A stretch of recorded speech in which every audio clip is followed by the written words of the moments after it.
probably a well-needed bye week for us. Came at the right time, if there is such a thing, because we played 3 of the last 4 games on the road and have 7 games, I think, in 20 days coming up. So I think our players are taking advantage, of this week and then catching up in school.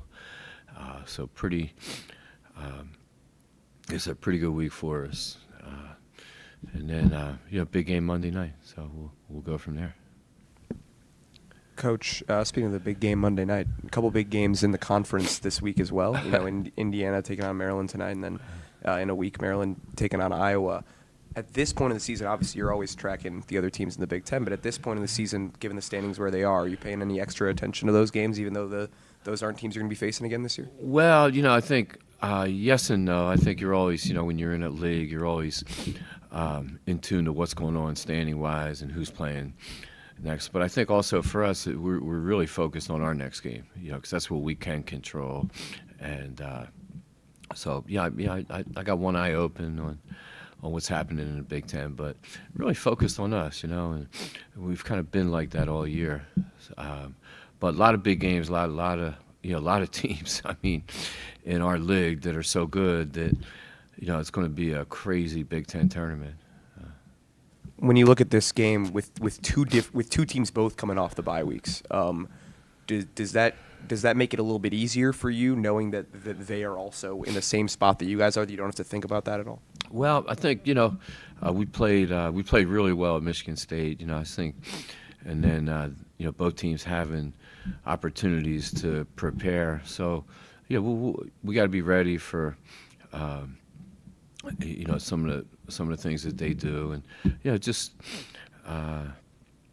like I said, I think for them too, probably for both teams, just taking advantage of having this week, and as you get into February to you're really trying to push now to make a run. And then, you talk about how well you guys played last time you played Michigan State. They're coming off that loss, and then, their most recent game, the worst loss they've had in a really long time as a program, lose by 41 to Maryland. It's still a talented Michigan State team, obviously. Is that sort of the loss that could light a fire under a team like that, a team that hasn't quite put it all together? No question. Yeah, they're talented, and they're coming off a great year last year where they got to the NCAA tournament. And, since I've been here, it's 12. They're one of the winningest teams in the Big Ten. So, they've had some tough injuries, but they got a lot of good players too. I remember last year, beginning of conference play, Michigan State comes here, big win for you guys. Just what did that win mean, for this group at that time? Yeah, that was Michigan State had just beaten Oregon, and had a lot of momentum coming in, and I thought it was a really good game. It was really well played by both teams. What I remember of it, Charlie. But I think more than anything else, I remember, just us, the pace that we played at, I thought was really good, and there was a couple of players we couldn't guard that night, but I remember Jordan Hamilton hitting a big 3, Palace making a big M1 late in the game, and then, then they got us in the Big Ten tournament, which, so we got to be ready for that too. Jordan Hamilton moving to the bench. What is it about her that she's bringing the same energy and intensity in a new role? Yeah, I think she's really handled it. I think she feels like, okay, I can come in and give you some instant offense. I'm experienced. I can guard multiple players, and just one of the best transition players on both ends in our league. So she's really embraced that role as one of the top, maybe in my opinion, the 6th player of the year type role, where she changes the game, changes the tempo. So I think I'm proud of her because she's a junior. She started as a freshman and sophomore, had some injuries as sophomore. So it says a lot to our team how unselfish they are, and her especially. So we talked about this kind of in November, and you said when Jordan comes back, she'll be the starter. But were you just having so much success with that Burton, Wood, Pulliam starting lineup that you decided to stick with that? Yeah, like Jordan, when she did come back, it was, her minutes were restricted for a little bit, and so you couldn't just throw her all in, and then, we talked, and I think she just really has accepted this role right now. But she's competitive. And then lastly, like she was your starting point guard the first day on campus. What was it about her that she was ready for that back then? Yeah, I gave her the ball when she got here, and I think she's grown up right in front of us.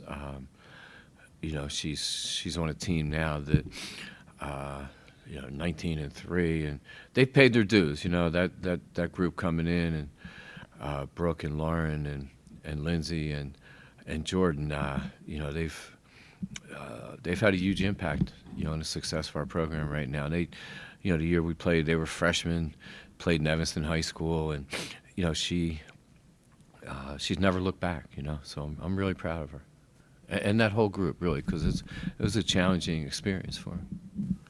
The top 7 players' roles seem to be pretty well defined at this point, but Bertie Galernick in that 8th spot, playing about 5 minutes a game, sort of seeing those sporadic minutes at the end of the first half, the end of the second half. Is that role how you see it going forward for her, or is there a change or a couple of changes that you expect to make to her role going forward? Yeah, no, Bertie can really help this team, and she has, all year, and I thought had a huge impact on some Big Ten games, and obviously non-conference had games where she hit double figures, and she had two free throws against Purdue.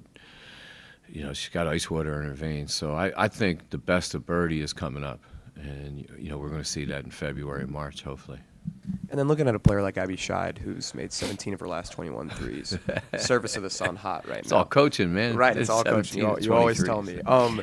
Is there how much more? Because obviously she's been shooting really well all year. But when she's in a stretch like this, how much more is there an effort to run plays for her, run plays designed to get her open looks? Yeah, one thing that's helping us is that you got to guard other players. So, it's hard just to focus on her as well as she's scoring, because you still got to guard Pulliam and Burton and Wolf and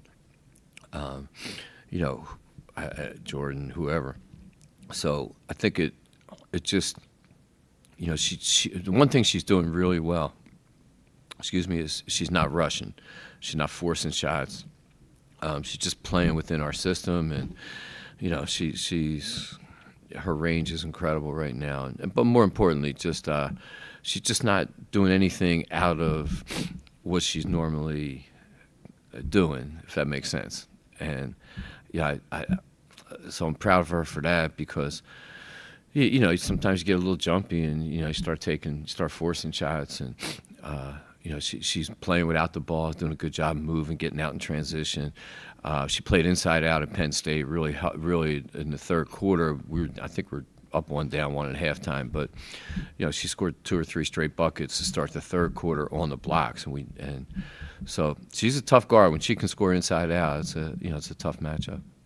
And are there concepts that you've developed for her specifically this season, or like in terms of getting her those open looks, whether inside or outside, or is it just within the system she's operating really well right now? Yeah, I think a little bit of both. I think she, to her credit, she deserves a lot of this, because she just has worked really hard in her game, and not to be labeled as a one-dimensional type player. And so she, now. She's in the gym early. She stays late.